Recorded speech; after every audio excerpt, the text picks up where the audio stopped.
د طالبانو ځوان د دفاع وزیر مهم پیغام. السلام علیکم.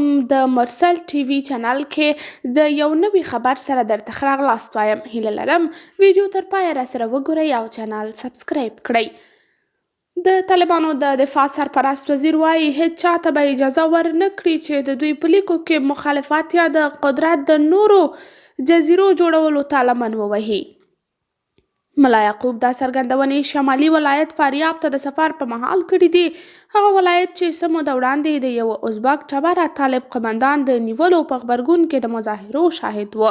نوموړی وایي نن به موږ او تاسو تر دغه یو بیرغ لاندې د هر وزارت کارکوونکي او ولس په ګډه لاسونو سره ورکوو او د دې ملت او د دې هیواد د ساتنې لپاره به پوره کوښښ کوو.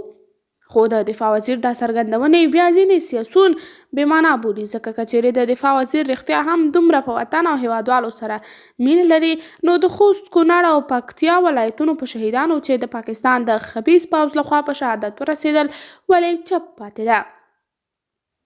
قدرمنو لیدونکو، تاسو د دفاع وزیر د دې څرګندونو په باره کې څه نظر لرئ؟